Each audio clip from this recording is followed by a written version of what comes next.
El cáncer de vejiga tiende a ser crónico, tiende a ser costoso, tiende a ser a veces en el sentido de un gran impacto social, tanto para familia como para pacientes. Las clasificaciones tradicionales de riesgo hablaban de bajo riesgo, un riesgo intermedio y alto riesgo. Dentro de eso estábamos hablando de pacientes con lesiones únicas, lesiones menores de 3 centímetros y hablamos de bajo riesgo. Lo que busca la BCG en principio es activar nuestro sistema inmune. Es decir, al poner yo en contacto la BCG con el microambiente a nivel de la parte de vejiga, la respuesta es sí, pero ojo, cuando miramos las contraindicaciones, él no es un paciente con contraindicación absoluta, por supuesto que no.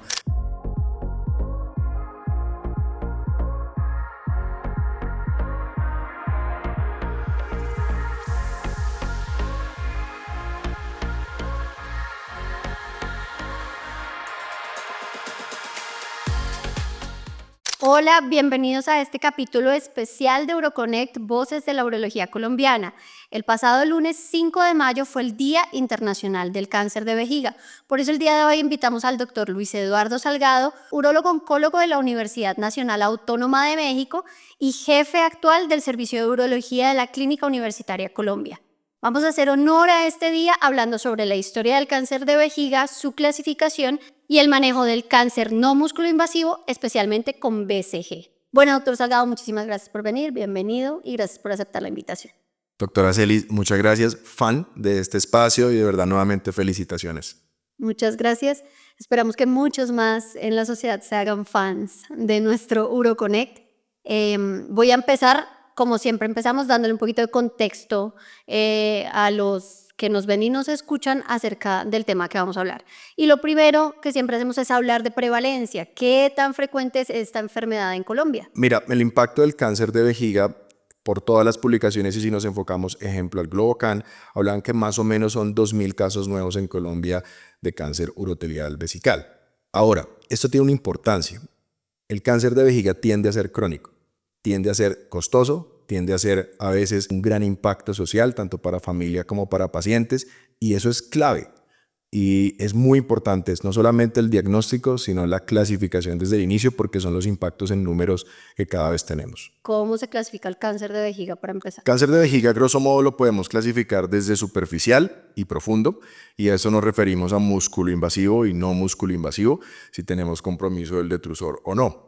Y eso es clave porque cambia la supervivencia enormemente. Nosotros si vemos que ese grosso de pacientes que mencionábamos, de esos 2.000 casos aproximadamente nuevos, de esos pacientes superficiales podemos tener supervivencias alrededor de un 70% sobre los 5 años de los superficiales o no músculo-invasivos, valga la redundancia, y ya los avanzados o músculo-invasivos podríamos tener una supervivencia que cae sobre los 5 años aproximadamente. Entonces es súper clave ese diagnóstico inicial y lo podríamos dividir a grosso modo en esos dos. Que también es muy importante para definir el manejo, ¿no? ¿Es o no músculo invasivo? Bueno. Antes de los cambios recientes de los que vamos a hablar ahorita, que ha habido en las guías y en la literatura, ¿cómo clasificábamos a los pacientes que tenían cáncer de vejiga no músculo invasivo en términos de riesgo? Clasificar el cáncer en general es uno de los pilares y creo que es la forma de organizarnos para ser más personalizados, si lo podemos llamar de esa manera, porque si clasificamos adecuadamente vamos a tratar de una manera mejor al paciente que tengamos al frente. Las clasificaciones tradicionales de riesgo hablaban de bajo riesgo y los que clasificábamos como alto riesgo, que eran con compromiso con CIS o tumores multifocales o tumores mayores a 3 centímetros, eran clasificados en el grupo de alto riesgo. Incluso hay clasificaciones de muy alto riesgo cuando metemos el CIS. Y antiguamente los que no entraban en una categoría u otro eran los que considerábamos riesgo intermedio. Así era como antes lo teníamos. Hablemos un poquito de por qué el CIS es tan importante en cáncer de vejiga. O sea, por qué ver un CIS nos tiene que como prender una alarma y qué quiere decir eso para el paciente. Claro. Porque no sé si te pasa, pero a veces los pacientes en consulta dicen, no, pero es que esto dice que es in situ, doctora, eso no es malo. De acuerdo, el CIS tiene una relevancia muy alta en las clasificaciones en los grupos de riesgo en cáncer de vejiga, porque inmediatamente esos pacientes el riesgo de progresión e incluso de recurrencia es mucho más alto, en el sentido que si se documenta el CIS en medio de las patologías en las resecciones transuretrales de los tumores vesicales, lo habla de un aumento en los grados de las calculadoras de riesgo que teníamos con el EORTC, que lo utilizamos hoy en día, y eso era muy especial para poder normar conductas más agresivas y no subtratamientos. Yo siempre menciono cosas como que me enseñó mucho la doctora Roa, que es la patóloga del instituto, y ella siempre nos decía, recuerden siempre que el CIS por definición es multifocal, siempre, y por definición también es de alto grado. Entonces eso, pues para que los residentes lo tengan en cuenta. De acuerdo, y buscarlo, porque en muchos casos hacemos los estudios endoscópicos y las mejores formas de mirar nos omitimos mucho en el sentido de no darle la importancia, pero lo que tú mencionas es clave. Buscar el in situ nos cambia muchísimo el tratamiento, las clasificaciones cambian inmediatamente a alto riesgo, incluso muy alto riesgo, como lo mencionaba, y el tratamiento se vuelve más agresivo para esos pacientes. Claro, por eso también es tan importante como en el seguimiento hacerles siempre las citologías, ¿no? Porque así en una cistoscopia no estemos viendo nada como una recurrencia que podamos ver en las cistoscopias, sí podemos de pronto encontrarla en las citologías, siempre hacerles citologías. Exacto. Ya hablamos de cómo lo clasificábamos antes, pero ahora tenemos una nueva definición propuesta por la International Bladder Cancer Group, y esto es especialmente para grupo intermedio. Explícanos un poquito cuáles fueron estos cambios que ellos propusieron. Sí, y esto es clave porque nosotros veíamos una necesidad en que el riesgo intermedio requería una precisión. Veíamos pacientes que aparentemente eran de una baja agresividad, ejemplo un TA, decíamos eventualmente ese TA no hay que ser tan agresivos en su tratamiento, pero las condiciones que teníamos con el intermedio podían cambiar y teníamos divergencia de pacientes. Esa clasificación del International Bladder Cancer Group lo que buscó es mirar los TA multifocales, lesiones que podían tener un alto grado siendo TA, y esos pacientes que podían tener una lesión mayor a 3 centímetros, esos pacientes se subclasificaban y podíamos ser más precisos en ese grupo que teníamos de riesgo intermedio. ¿Y hay factores de riesgo adicionales que se consideran ahora para estratificar a estos pacientes? Sí, hay factores como por ejemplo la recurrencia temprana, esos pacientes que son tratados, que eventualmente tenemos un seguimiento durante el primer año y yo tengo una recurrencia rápida de esa lesión, le da un puntaje adicional. Esas lesiones que yo podía tener en recurrencias múltiples también me da un punto adicional, y los pacientes que teníamos una diferenciación también en el momento de la nueva resección, si era más alta, daba también un puntaje adicional. ¿Y tú consideras que esta clasificación, digamos que para la práctica diaria es útil y que tiene alguna implicación en la práctica real? Clasificar cada vez más preciso es tratar más preciso al paciente. Si somos mucho más asertivos, mucho más específicos de acuerdo a los subgrupos, que creo que vale mucho la pena y lo vemos en muchas otras enfermedades también, tiene un subtratamiento menor del grupo de riesgo intermedio o tratamientos excesivos que eventualmente no necesitábamos. Es decir, nos aporta para ambos escenarios y creo que es muy útil tener subclasificaciones. Según esta clasificación, entonces, ya que hablamos de cómo se clasifica el cáncer de vejiga, hablemos un poquito de en qué pacientes estaría indicada una terapia adyuvante como BCG, que es de lo que venimos a hablar. Si entramos, digamos, lo más práctico, sencillo, sería todo alto riesgo, necesitamos una terapia adyuvante. Empecemos por ahí. Pero si nos vamos al riesgo intermedio, los pacientes multifocales, pacientes con lesiones mayores de 3 centímetros, un T1 con diferenciaciones altas a nivel de la patología, ese paciente puede requerir un tratamiento adyuvante y le serviría. ¿Y qué es lo que buscamos en esto? Disminuir recurrencias y disminuir progresiones tumorales. Entonces, esos pacientes se benefician de tratamientos adyuvantes posterior a la resección endoscópica. ¿Cómo surgió la idea de usar la BCG como una terapia adyuvante para cáncer? Es una responsabilidad, a mi modo de ver, que todo urólogo en el planeta y más latinoamericano y aún más colombiano tenga que ver con el bacilo de Calmette-Guerin. El doctor Álvaro Morales, en mi opinión, es una leyenda urológica. ¿Por qué? El doctor Álvaro Morales, médico colombiano, javeriano, fue el primero en demostrar clínicamente los resultados en estudios clínicos en los cuales buscó a nivel de aplicar la medicación, en este caso BCG, disminuyendo recurrencia tumoral. Y esto fue clave porque lo que buscó fue el efecto del bacilo a nivel del urotelio, es decir, en el microambiente que se genera a nivel vesical, mirando el resultado clínico. Y perdónenme, hago aquí la puntualidad. Esto se había utilizado en otras enfermedades. Ejemplo, lo aplicaron en melanoma, lo utilizaron en colon y recto y no les dio resultado. Y las publicaciones que dio sobre el 76 del doctor Morales fueron los primeros estudios que dieron resultados clínicos relevantes para disminuir recurrencia tumoral. Y eso cambió la historia y empezó un capítulo de inmunoterapia urológica oncológica que buscaba tener resultados realmente verdaderos en esta patología. Como tú dijiste, eso se había venido haciendo en otros tumores. Sí.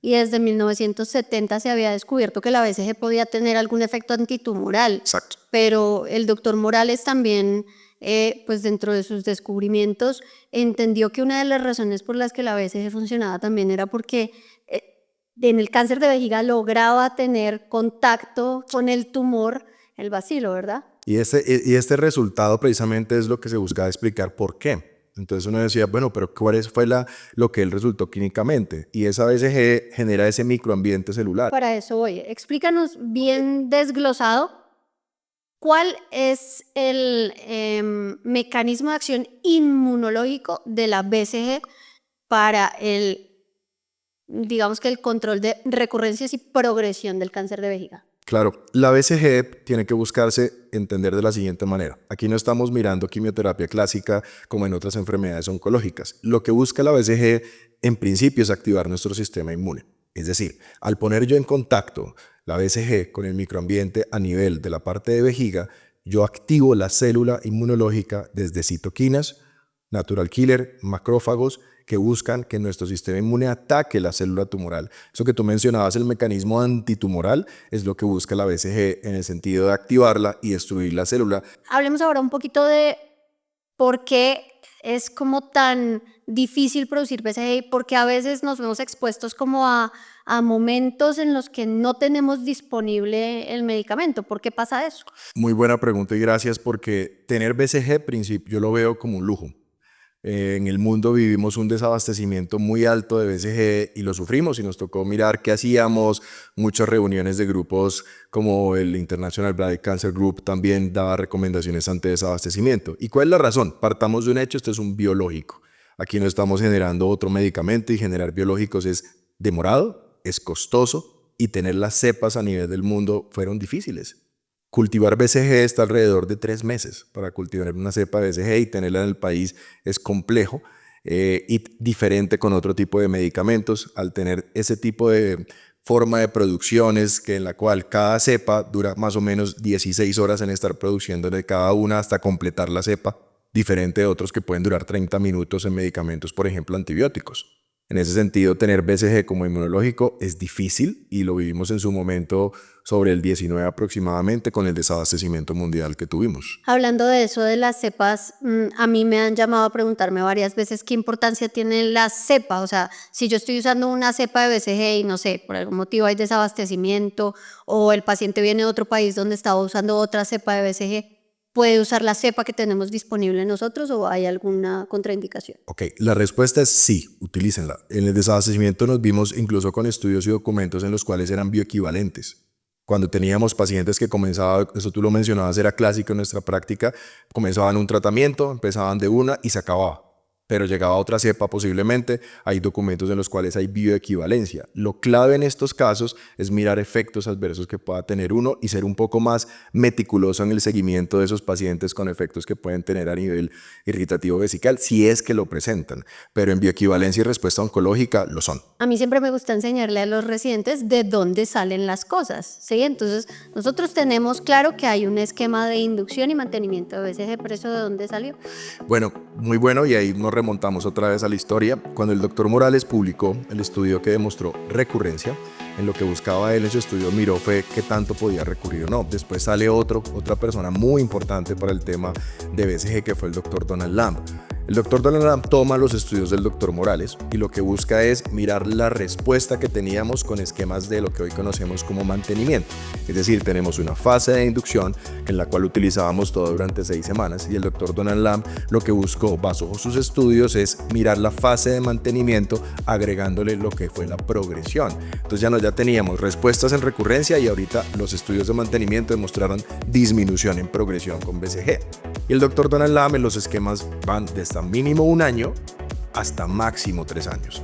Y bajo esos esquemas uno está valorando y siguiendo al paciente en respuesta oncológica, por supuesto, y también los efectos adversos que pueda llegar a presentar durante el transcurso si los sucede. Entonces lo que te entiendo es, con el esquema de inducción lo que se lograba era disminuir la recurrencia, pero para evitar la progresión debemos dar mantenimiento o de 1 año o de 3 y eso lo definimos según el grupo de riesgo. Exactamente, para eso esa precisión de las clasificaciones y subclasificaciones y la importancia del por qué clasificar muy bien y no dejar el intermedio como en una zona gris amplia, sino poderlo subclasificar, eso nos ha ayudado a definir esos pacientes. ¿Hay alguna contraindicación absoluta para recibir BCG? ¿Algún paciente que no pueda recibir el medicamento? Sí, hay unas guías de práctica en el uso de BCG en los cuales, por ejemplo, pacientes que yo opero, antes de 2 semanas desde el momento de la resección, yo no puedo estar utilizando BCG.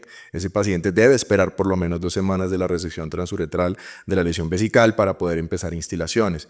2 pacientes inmunosuprimidos actuales sin control, está contraindicado el uso de BCG. Pacientes con infecciones activas latentes. La instrumentación, es decir, el método por el cual yo haga la instilación del medicamento, si es traumático, paren la BCG.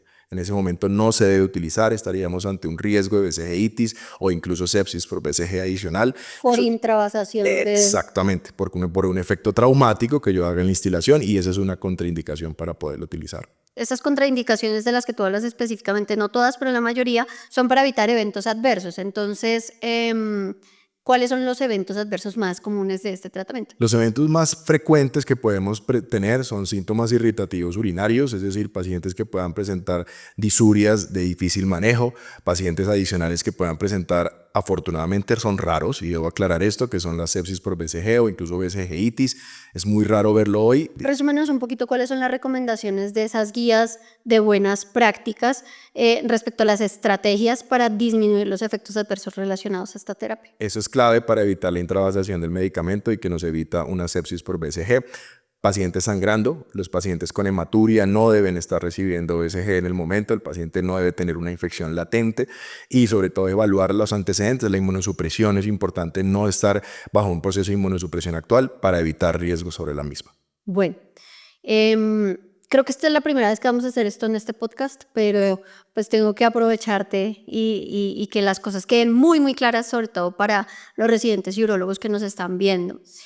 Vamos a hacer una pausa clínica y te voy a plantear como unos casos reales para que hagamos unos ejercicios. Okay, vale. Como con unos pacientes hipotéticos, a ver cómo haríamos las cosas. Entonces, el escenario 1 es un paciente de 66 años que tiene un diagnóstico inicial de cáncer de vejiga, tiene un tumor que es un TA de bajo grado, multifocal, 4 lesiones, cada una es menor a 3 centímetros, no tiene tratamiento previo. ¿Cómo clasificarías tú a este paciente según la nueva clasificación de riesgo intermedio de la que hablamos del International Bladder Cancer Group? ¿Y cuál sería tu recomendación de tratamiento inicial? Este es un muy buen caso porque si lo vemos en las nuevas clasificaciones que no la teníamos antes, ya estamos sumando factores. Y si sumamos esos factores y vemos este caso en específico, hay un solo punto que le daría, que es la multifocalidad. Cuando tenemos un solo punto, a diferencia de lo que teníamos antes, ese paciente sí se puede beneficiar de un tratamiento adyuvante, al cual me refiero, desde el esquema de mantenimiento hasta llevarlo a 1 año incluso, del esquema de inducción hasta llevarlo a 1 año incluso de mantenimiento. Entonces esto sí marca la diferencia en las clasificaciones que teníamos antes y cómo cobra la importancia en las nuevas, en que sí se benefician pacientes que tenían categorías, en este caso un solo punto. Claro, porque es que si uno lo mira como con lupa, es un TA de bajo grado. No tiene tumores de más de 3 centímetros. La edad tampoco le da. Exacto. Pero mira que sí tiene multifocalidad y eso ya con eso el paciente se beneficia de recibir el mantenimiento. Si no tuviera ningún punto, pues solamente su cirugía. Bueno, aquí les estamos compartiendo esta nueva subdivisión del grupo intermedio para que los que no la conocían la tengan en cuenta. Vamos a seguir entonces con el escenario 2. Sí. Otro paciente es un paciente de 72 años. Tiene un tumor TA de bajo grado nuevamente, es una única lesión, se trató con mitomicina C en el posoperatorio de su RTU, eso fue hace 8 meses. Sí. Ahora tiene una recurrencia única de 2 centímetros en este control a 8 meses de la primera RTU y la pregunta sería, ¿qué cambios le haces en el enfoque terapéutico a este paciente que viene sin ningún otro tratamiento pero que está presentando una recurrencia temprana? Si vemos los factores que poníamos antes, que también hoy día se tienen en cuenta, es la recurrencia temprana. Y este paciente, mencionados, tiene 8 meses del tratamiento, donde cual tiene una recurrencia temprana y al Que es menos de un año. Exactamente, y al tener esa recurrencia temprana menor a 12 meses, se vuelve un candidato para tratamiento adyuvante, en el cual se requiere o recomendaría un tratamiento adicional desde el mantenimiento con BCG e incluso llevarlo hasta el año si es posible, ¿vale? Un tercer escenario, un tercer paciente. Okay. 70 años, también un TEA de bajo grado. Es un paciente que tiene una enfermedad multifocal, tiene, pongámosle, 5 lesiones. Recurre antes del año, Vale. después de su RTU. Y el diámetro más grande, el tumor más grande que tenía era 3.5 centímetros. Sí. Este paciente, pues acá estamos viendo según la tabla, tiene 3 factores, por lo menos, ¿cierto? A él también le damos BCG. Candidato a tratamiento adyuvante, por supuesto. Y le damos BCG como riesgo intermedio, inducción y mantenimiento un año. Sí. Listo. De acuerdo. Clarísimo, entonces yo creo que para todos, tratamiento en riesgo intermedio. Un cuarto escenario, te traigo. Okay.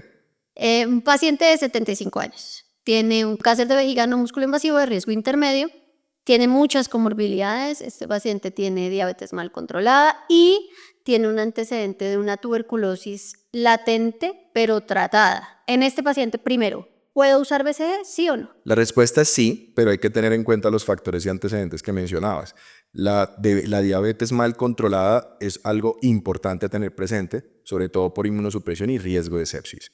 La TBC fue tratada, la tuberculosis, en este caso es una contraindicación relativa, entonces en la relación o en la decisión que se tome en conjunto con el paciente es importante plantear de que sí se puede, pero también se pueden plantear alternativas, sobre todo en el caso porque está mal controlada la diabetes, entonces hay que buscar otras alternativas que aprendimos a usar incluso en el desabastecimiento. Es relativo tener un antecedente de tuberculosis. Exacto. Tratada. No es absoluta. Exactamente. Que está tratada. Ok, listo. Esperamos que hayan aprendido mucho, que esta dinámica de hacer casos clínicos también les guste y nos cuentan en los comentarios si quieren que sigamos haciendo este tipo de cosas. Muchas gracias, doctor Salgado. Sí. Aprendimos muchísimo y creo que queda muy claro cómo clasificar a estos pacientes, cómo tratarlos y también la importancia de lo que usted decía al principio, y es que clasificar bien es tratar mejor a estos pacientes, porque esta clasificación inicial correcta cambia completamente el pronóstico del paciente. Muchas gracias a todos por estar aquí. Nos vemos en un próximo capítulo y chao, muchas gracias, chao. Chao, gracias.